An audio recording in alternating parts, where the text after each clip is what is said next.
All right, Mitch, thanks for coming in, man. Yeah. So usually how we start these is just, I love to get a little bit of background on the business owners because I think there's certain stigmas in the home services industry, and a lot of customers think, it's just a, they do this as a hobby or they do this on the weekends, and really what we're seeing and showing with these types of interviews and podcasts and having these conversations is like, most of the time it's the exact opposite. It's professionals who care about their product, care about their customers, care about their business, and are really trying to grow something to not only take care of their customers, but also make a living and make money. So just give us some of your background. Where are you from? What did you do before this? All that stuff. And then we can get into your business. Well, you definitely run into some rough characters in this industry, in my experience. But, there are some good people out there, some good business owners that are just trying to provide for their families and enjoy what they do. Yeah, but man.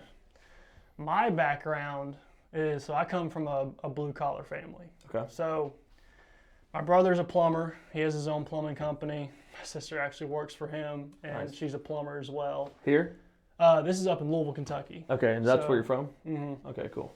And Dad's a mechanic, and so I am actually the only person that went to college in my family. And so I went to college, got my business degree in bachelor's in business administration, and then moved up here and actually was a financial advisor for Merrill Lynch. Oh. So it was, what drew me in was the entrepreneurial piece of being a financial advisor. Like, you build your book of business, you're helping people with their finances. Right. It's all great, but then you actually get into the field, and working for big corporate, you see the ugly from the inside out. So I just ended up leaving there, and then also I was like, I actually want to own something. I actually want to be have something that I can put my hands to, and it's mine, and I can grow. And growing up, I did a bunch of landscaping for my mom. Like, there was one of my punishments actually was like pulling weeds. Mm-hmm. Oh, it was terrible. So, like, ironically, I'm a landscaper now. So dude. So I knew I had the skill set to do landscaping and lawn care. I love striping up a yard, making that diamond cut, make it look nice. I mean, it's just taking pride in your work, Yeah. And so I jumped off the deep end. I went from wearing a suit and tie and handling people's finances to now, like, cutting grass and jeans and a torn t-shirt. Like, it's a total contrast. I love seeing people's reactions when I tell them, but it was definitely the right decision. What have you seen any skills carry over, like, to your owning a business from the financial advisor side? Oh yeah. When it comes to, like, the finances of the business, it's there's a lot of overlap. Like, there's a lot of, like, just basic foundational principles. Like, I know a lot of people in the trades and in the industry, they fall into the debt trap, because, like, you can you can go. I could walk up to any buy here pay here dealer or any, like, lawnmower power equipment dealer, and they'll approve you, no problem. Yep. No credit check, no income check, and you can get into debt really quick just because it's so accessible. Super and I high would say, interest. just from dealing with business owners from the financial advising space, I saw a lot of that. So it was like a lesson learned. Like, okay, it's a trap I want to stay away from, because it's like, you want to scale the business, and you need this equipment to do that, and you need this equipment to help the business grow. But really, I would say that's one big thing, is just being mindful of the debt. I think, dude, I see a lot of the business owners that we talk to, they've almost been in careers where they've got to watch, right? And they've got to see people do it poorly or make mistakes and all that. And then when they take the leap, they seem to be in a lot better position compared to, like, me, where I came from the Army and I immediately jumped into entrepreneurship. I had no idea what the hell I was doing. I was like, what's a P&L? And that's how little I knew. And luckily I didn't make any major mistakes. I mean, I made a ton of mistakes, but luckily they weren't major to where it killed the business, right? But to your point, you got to see some really, really cool stuff to where you could avoid the major pitfalls that you saw people make. Mm-hmm. Yeah, that's interesting. Okay, so when did you make the leap over? What year was it? This was in 2023 is when I made the leap, and So recent, nice. very recent. And so the transition wasn't just like I left and then started. I actually started it while I was still a financial advisor. It's like I Nice. wanted to do the groundwork, Yep. get some clientele underneath me, get the equipment ready. So whenever I did make the leap, Yep. I had something to do, something to run with. So I would go I would get off at the bank at 5 o'clock and be in a suit and tie, go home, do a Superman change, and then go cut grass until dark after work. Nice. And so like just to build that transition up from corporate world to entrepreneurship. To where you could then do it full time. Yes, that way it wasn't just I'm living strictly off of my runway fund Right. of all right, it's got to take off or I'm going to crash type deal. So how long did you do that for? I did that for I believe 3 months, Nice. and then made the leap. So I got up to 12 yards. And then was that the magic number you knew all from the beginning to where you go, okay, I got to hit 12 and then I can go full time in this?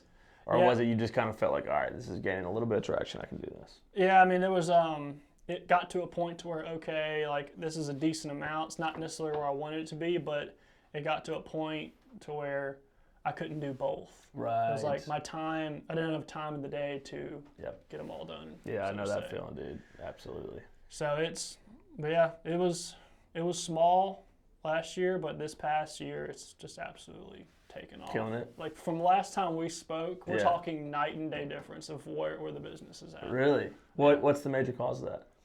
I would say networking is the Yeah. biggest thing. Yeah. I have made a bunch of connections in the industry and with a bunch of people, and B&I has helped out a lot. Mm-hmm. So it's going good. Since we've talked, I've hired 2 employees. Nice, dude. Mm-hmm. So you got are they in a separate truck or you drive the truck and they meet out there? What's y'all set up like now? So we've got 2 trucks. No shit. Yeah, we got 2 trucks. So they can big. split up, or they can handle jobs together. But it really just depends on the job. Because I got just a regular pickup truck, and I got a truck that has the big landscaping bed Gotcha. on it. So, Right on. but I like to send them out in 2s. Yeah. It's especially in this heat we've been having. Dude. It's nice to have somebody there to be with you and. Yeah. Well, there's a lot of safety concerns there too. If one guy goes down, you got another guy there to make sure he's calling the police or calling an ambulance and all that For stuff. sure. Especially outside with what you guys do.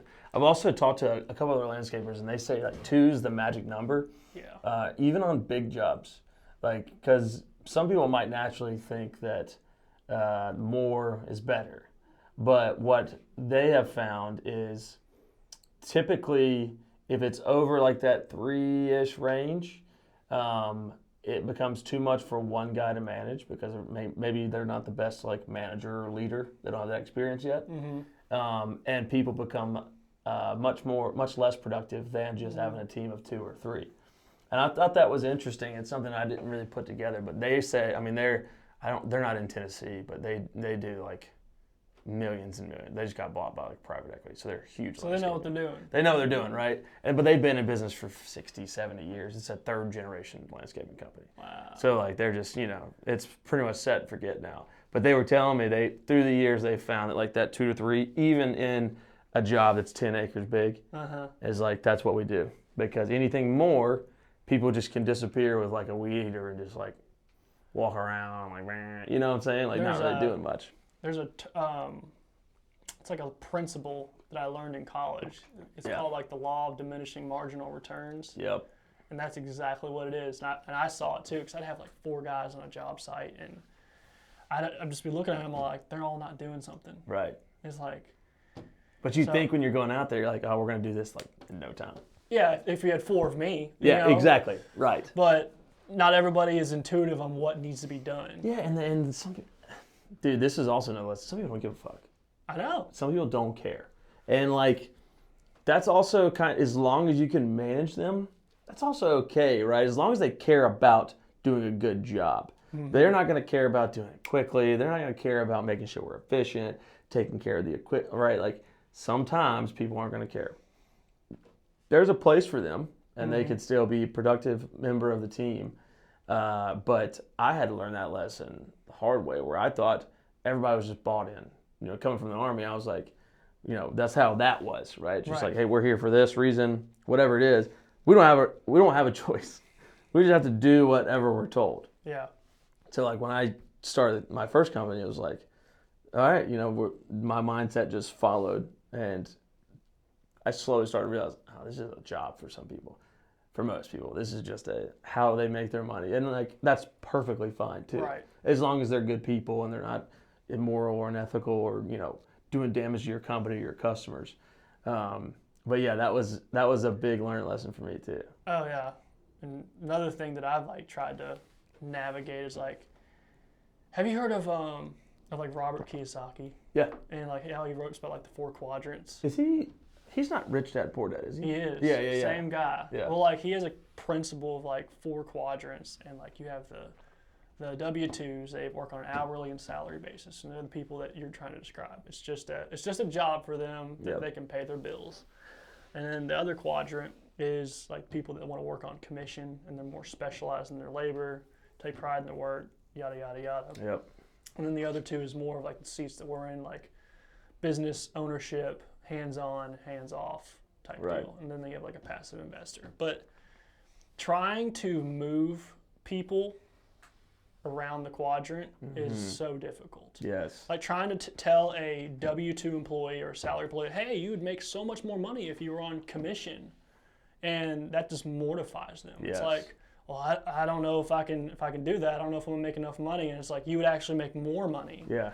Go get after it. Yeah. And it's just, that's one of the things I've ran into with employees. Is like, Dude. you've got to know which quadrant they're in and hire accordingly for what you need. Exactly right. And like that's the tough part, because that's like Jim Collins, people on the bus in the right seats. Yeah. You can have everybody on the bus, but if they're in the wrong seats, it's not going to work. You got to get them in the right seats.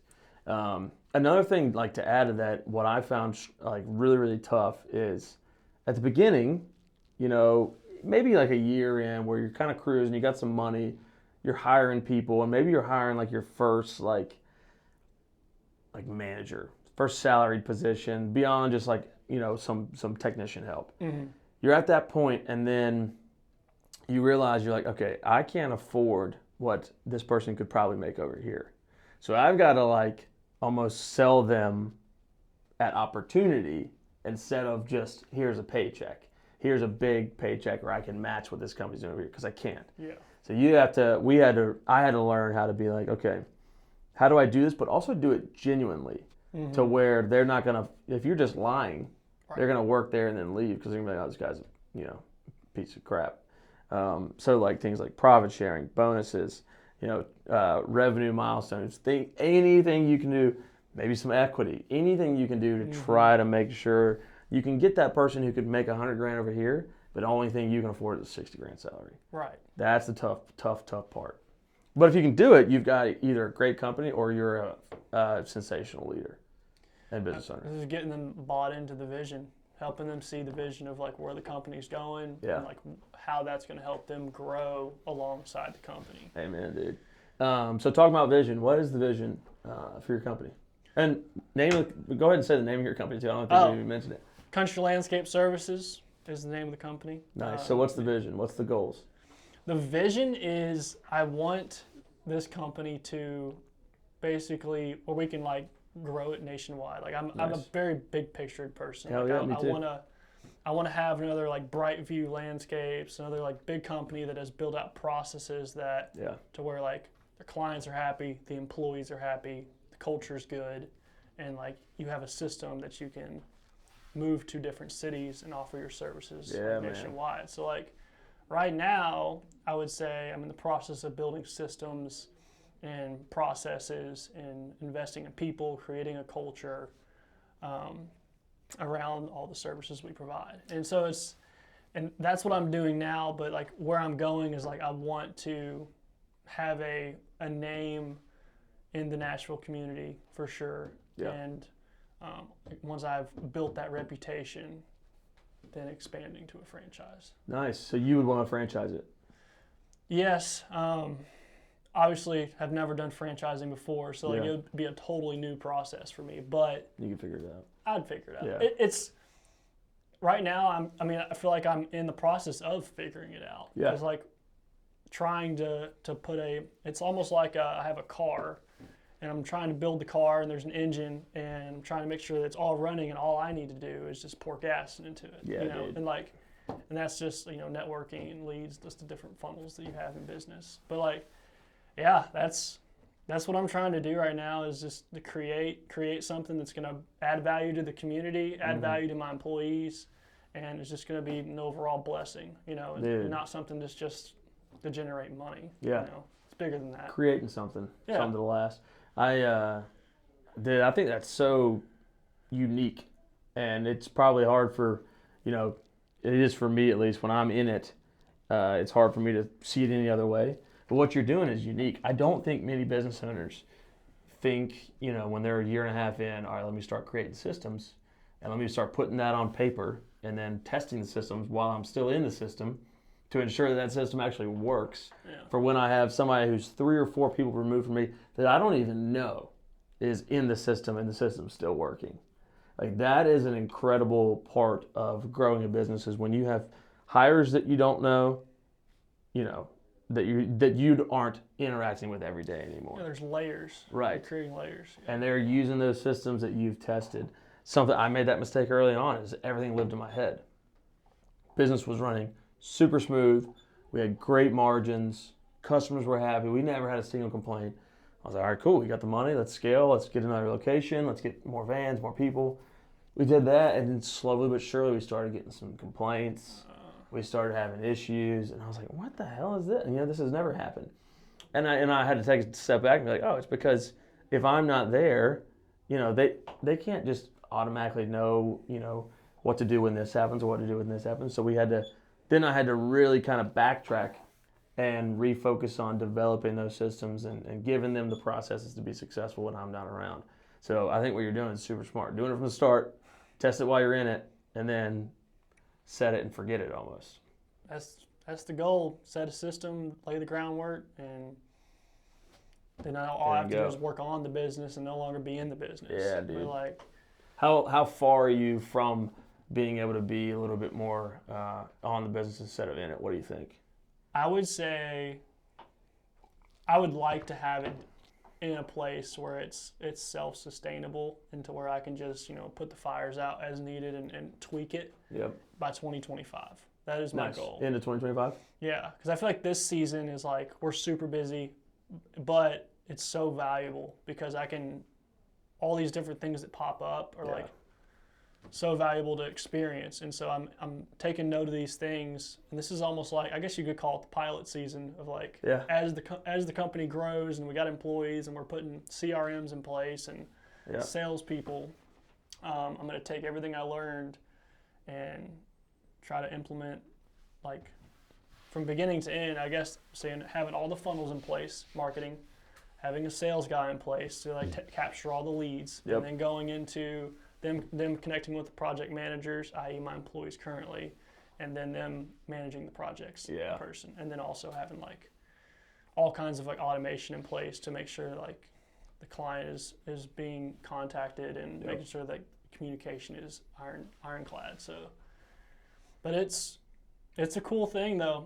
It's like a game to me. Yeah, it's like the game of business. Yeah, and it really is. I love playing it, and I think that's probably a smart way to look at it too, because I think people who don't look at it like that are going to be more disappointed than not.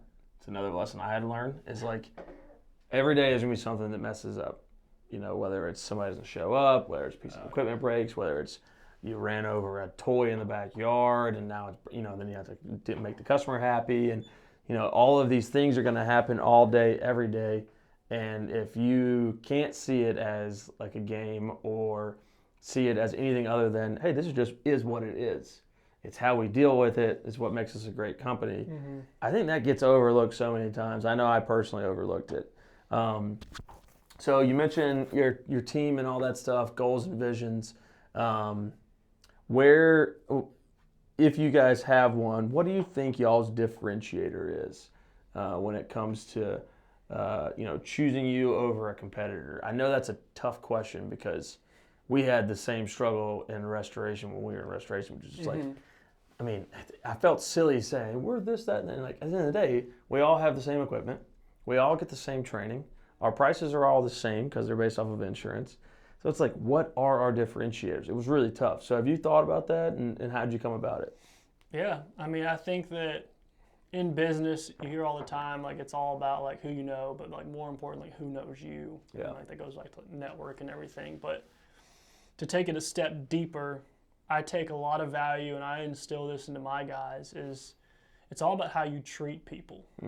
People want to do business with people that they know, like, and trust at the end of the day. And so I ensure that whenever I hire my guys, first and foremost, I hire off of word of mouth.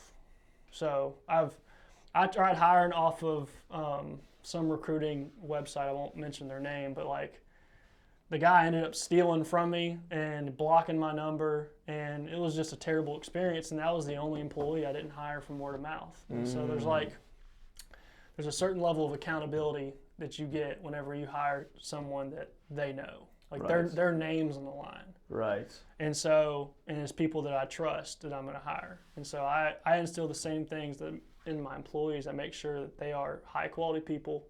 They're going to treat the client with respect, conduct themselves professionally, taking their shirts off at the job site and all the other stuff you run into in this industry.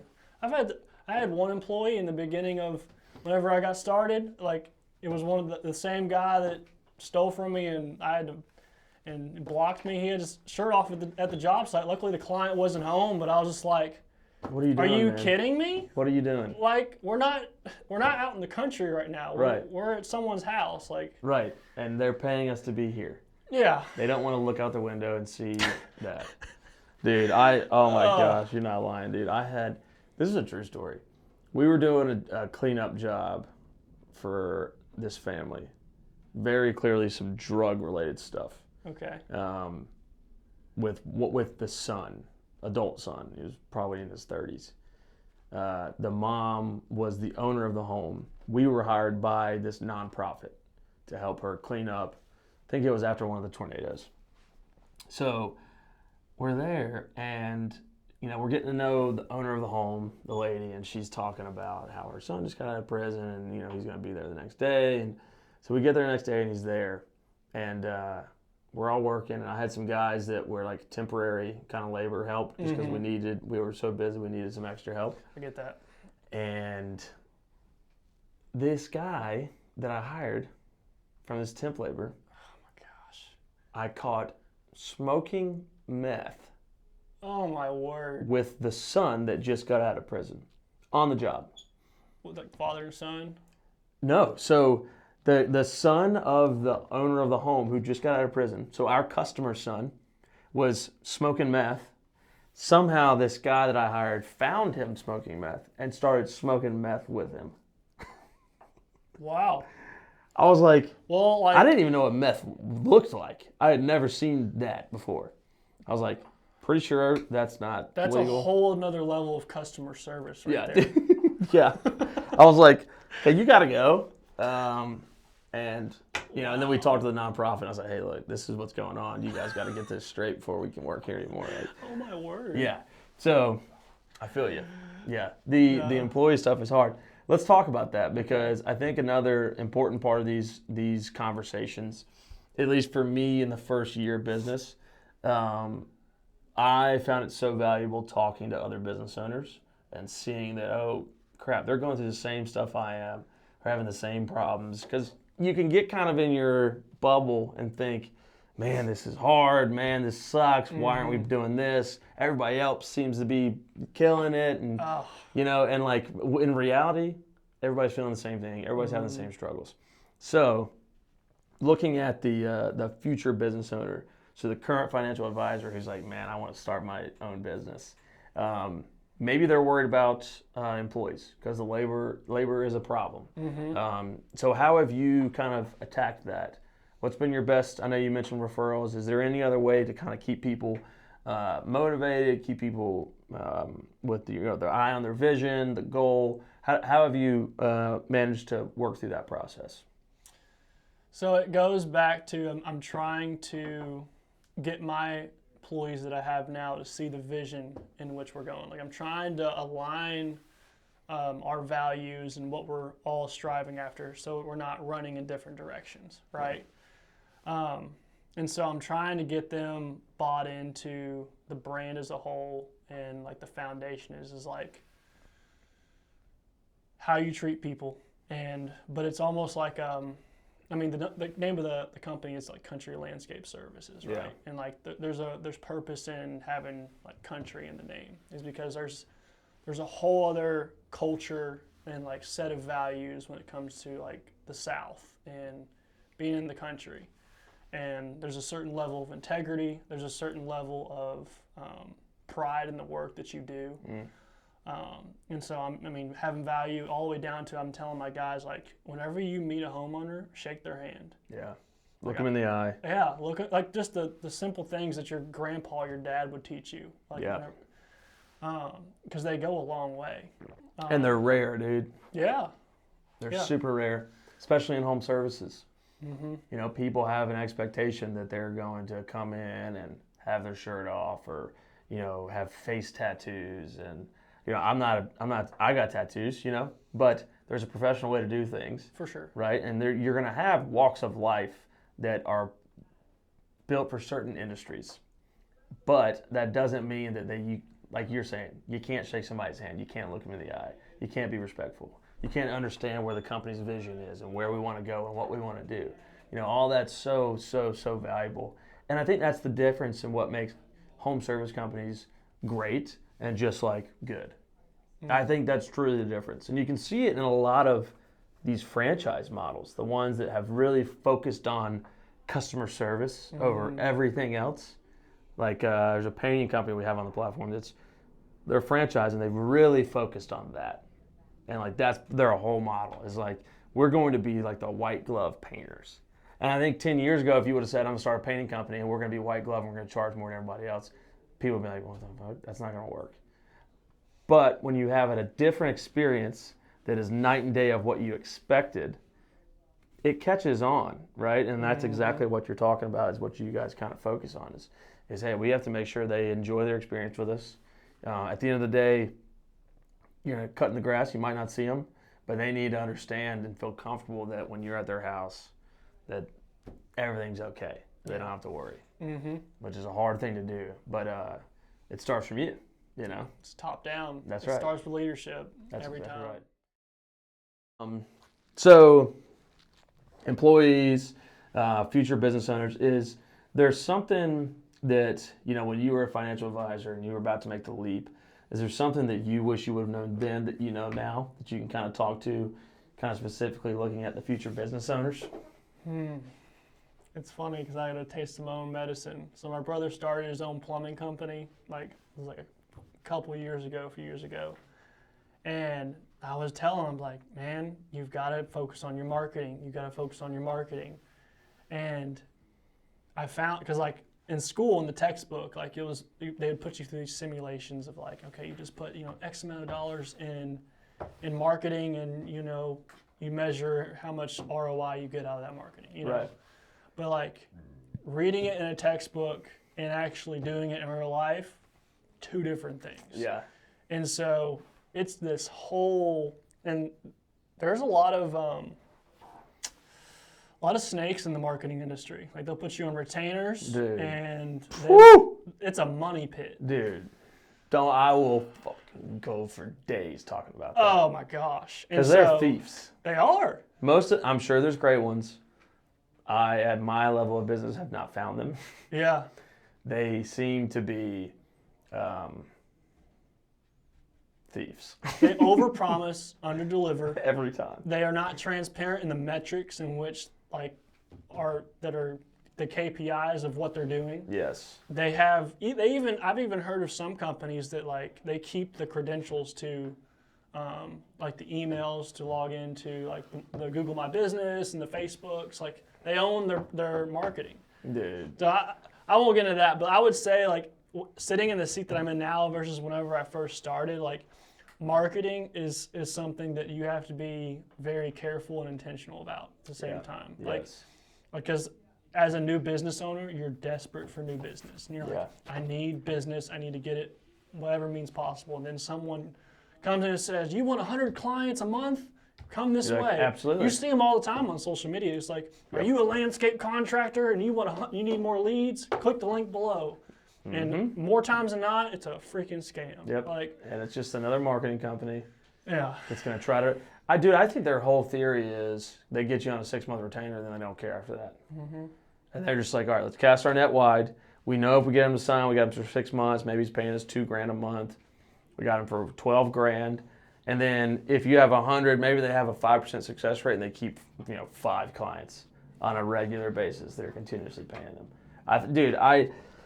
Oh man, we've tried many, and dude, I don't know. I was on. So I've been trying to really learn the Google ads myself. Like the SEO stuff and all that good stuff. Because I was like, I don't trust anybody else. And like, what I've done is I asked some of these guys, I was like, hey, can I just hire you on a contract? 6 months, I'll pay you your normal retainer. But here's the deal. You're going to teach me. Right. And then you're gone. Like, my goal is to be self-sufficient in this. But I need your expertise. But I want them to know that up front. Like, hey, look, you can't count on me for more than 6 months. I'll pay you 6 months up front, and here's what I would like. A weekly call where we go through everything. I'm watching you do the ads, and then we kind of slowly transition into I'm doing the ads, you're watching me type thing. And the ones that say yes to that are confident in their abilities because they know they can teach you. Green flag. Yeah. The ones that said no to that are the ones that are like, well, we don't really fucking do anything. We just throw mud at the wall and see what sticks. That's right. We don't know enough to teach you. So, yeah, dude, I could definitely go on for days about that too. What were we? How did we get down that route? You were asking like if you sitting in the seat that I'm in now. Yeah. And like, what would I tell myself starting that business? Yeah. But like, knowledge is the best teacher, or not knowledge. Experience is the best teacher because you get all that knowledge. So like, I have so much more confidence right now of where I'm at that I wish I had the knowledge I have now that I would have given to my previous person. Okay, that's interesting because that kind of hits on what a lot of people say when I ask this question, which is a lot of people have said, if you can afford a business coach or somebody in your industry that has significant experience, do it sooner rather than later because they have that knowledge without you having to get the experience. So it kind of gets you to a spot quicker rather than later. And I always break it down to like, all right, if you could, instead of joining a franchise, right? Nothing wrong with franchise. There's a lot of really good ones. There's a lot of really bad ones though. You just got to do your research. So if you, instead of joining a franchise and putting $150,000 down on the franchise, if you say, I'm going to spend 6 months networking in this industry and I am going to find somebody local who has a ton of experience in this industry and I'm going to pay them a $100,000 salary for 1 year just to be my coach. And put that money that you were going to put into the franchise into that person and just say, hey, your whole job is to, every single time I have an issue pop up, I need you. And I need you to prevent me from making mistakes. And I need you to introduce me to the right people. I need you to help me get contracts because you've got all the industry experience. They're local, so they know all the people to get you into the apartment complexes and get you into those big commercial contracts. Like, that's, if I had the money to, say, spend on a franchise versus that, with my experience, I have some experience with that, I would go so deep into just finding that right person that understood what my goal was and they wanted to do it too. Like a 65-year-old guy who's been in the industry for 30 years, who's worked at one of the big companies, and you're like, hey, you're my guy. Let's do this thing. Here's the contract. 1 year. Here's the salary. This is what we're going to do. Yeah. Invaluable. It's the knowledge. Yeah. Like, once you have the knowledge, it's there. Yeah. And you can run with it. Yeah. But it's obtaining the knowledge that is the difficult part. You have to pay the price with time and experience, or like you said, pay the price of money. The smarter option would be just spending the money. Yeah. Because at the end of the day, like, your time is more valuable than money. Yeah, because dude, if you've got this guy over here who's got the 30 years of experience, it could take you 30 years to get to where he's at. It took him 30 years. Yeah. So like if you're over here as the business owner, you're like, no, I'm just gonna keep driving. That's perfectly fine. You can do that. But your growth is gonna be like this. Slow, but you'll grow. But if you go, hey guy, this is what we're gonna do, you're never gonna get in the doors that he's gonna be able to get you into, or that person's gonna be able to get you into. Because he's got the trust and you don't. And I don't care really who you are. If you're a business under 5 years old and you're trying to compete with the big boys in a commercial contract of any type, you're probably not going to win it. Right. Unless you're so underbidding that you're losing money and then you don't want to win it. Right? That's a trap in itself. Exactly, dude. So, yeah, dude, to your point, the knowledge and experience is everything. If you can pay to get a little bit more of that through somebody else, I'd say it's usually probably worth it. As long as you can trust that person and they're vetted and all that stuff. The expectations are clear. And all that good stuff. Exactly. So your business, residential, commercial, what's the split?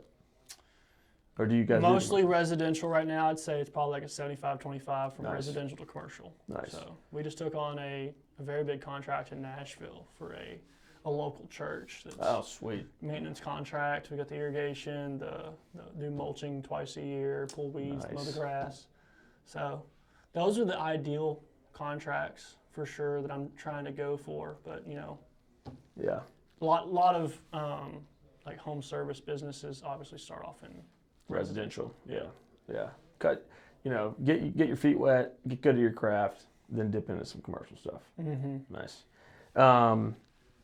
Services. You want to list off your services that you guys do? Everything from cutting the grass to what?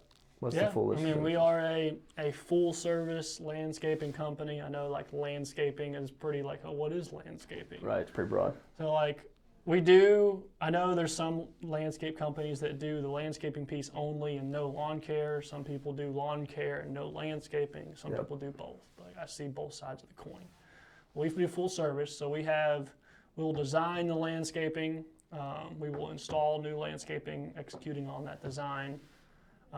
And for everybody, that means like if you want a retaining wall in, or if you want flower beds, or if you want us to install like a full design, like we can start trees, your plants. We can put concrete curbing, cool. hardscaping. So hardscaping is like patios, decks, the paver driveways. Yeah. It's the best way I describe it is we do everything like on the exterior of the home. So if you want the ground on the exterior of your home to look really good, you guys can do it. Yes. Yeah. Nice. We can. We don't ever go into the home. Right. We don't do anything inside, and even if they have like potted plants, like we don't. Yeah, I'm gonna miss that. Yeah. We stay outside and we make the outside look good. Nice, right. Dude. So like if that means taking out a dead tree that's at risk of falling on the house, or if that means doing the pavers, cutting the grass, doing the landscaping, anything and everything, sealing the driveway, pressure washing. Like it's basically just a maintenance company, turnkey. So that keeps you fairly consistent throughout the year too. Mm-hmm. Snow removal in the wintertime. Yeah. Okay. Nice. Christmas lights. Yep. What about or no, not what about? I was thinking. So I've got this backyard that's like, I did some landscaping myself a couple years ago. It was a hill, so I rented a skid steer, moved some dirt out, put in a retaining wall, some regrading stuff. Turned out awesome, and I had no idea what I was doing. I was shocked. But it left me with like this patch of grass like this big. And it's like not really usable. It's more of a nuisance. It's a little bit too big to weed eat, even though I do. But it's like, I don't want to cut it. It's more of a nuisance than anything else. So I'm trying to find a way to use all that space. So when the app is live, I need to get you out to do like just a walkthrough with me, so we can talk about like a design of like maybe just extend the pavers and do more pavers there or something like that, because it's like the grass is too small. It's kind of useless to have there. Yeah. I mean, we don't have a dog, so I don't really like. It's just more of a pain in the butt than anything else. So like, do you prefer the aesthetic of grass, or would you want to just do full pavers because there's always synthetic turf that you can do. Now that would be cool. Turf would be cool. I think if I was thinking like pavers, I would turn it into kind of I would put maybe like a gazebo back there. Yeah. And then have like move the table that's on the deck underneath that. You could have you could basically triple the deck living area and have a lot more outdoor area. So so you go out the back door right here, and this is the deck, and the house is here. Deck is here, and then this is my current paver area. The retaining wall goes like this, and then this is the grass area. Okay. So like this is the area that I'd want to turn into like maybe extend the pavers from here, move this table here, gazebo. This is like maybe a little fire pit area, like things like that. So I'd like to have you come out and check that out, dude. There's all kinds of options you can do with that. Yeah. I love outdoor living areas. Yeah. Our next house, I would rather have a house that's half as big but have double the outdoor living areas. So cool. Like do you a pool. enjoy like hosting and everything? Yeah, and like to me, having a great outdoor living area is like the best way to have a party or host anybody or have family over. You don't want to sit on the couch, right? I mean, even if it's cold out, have a fire, have heaters. You can still have a great time. Yeah. It's awesome. Okay, last thing that we always ask is there something that you kind of wish every one of your customers knew before you started cutting their grass, before you did any work with them? I'll give you an example. For restoration, I always wish that customers knew that time was the enemy, right? You need to call somebody. If you have water issue or mold, the quicker you get somebody out there, the better to start the process and fix it. So is there anything you'd want your customers to know? Is there anything like that in the landscaping industry that would help out? It's very, very synonymous to what you just said, like, because we always encourage, because we always come in after the fact. Whenever the landscaping's got out of control, it's overgrown its space, there's weeds everywhere, and we are the 911. But like, we want to be the person that comes in and maintenances it every single month so it doesn't get to that place. Right. And so that over a time horizon, you're actually spending less money because if you stay on top of it, it's going to look better year round, but also like you're not forking out thousands of dollars for us to come in and pull out old shrubs and like things that have died and because you're quadrupling the work. Yeah, like it's a whole project. Yeah. And so that's that. If I were to tell my clients one thing is like prioritize your landscaping like you would prioritize your health or anything else because it will just get overgrown. Once it gets out of control, then it's a whole nother thing. Yeah. And if you don't have an HOA to keep you accountable, it gets bad. It gets bad, right. Well, Mitchell, thank you so much, man. Last thing, I just want to say I love what you're doing. I am addicted to home services and entrepreneurship, and I have found kind of a true passion now in talking to these business owners that we have because they're all so great. And I think it's a reflection of their company and the quality that they expect from their employees and the quality they expect in the outcome of their services. And not a lot of people do that, dude. So I respect what you're doing, man. And thank you for being a part of My Home. Yeah, man. Glad to be here. Thanks for coming in. Yeah.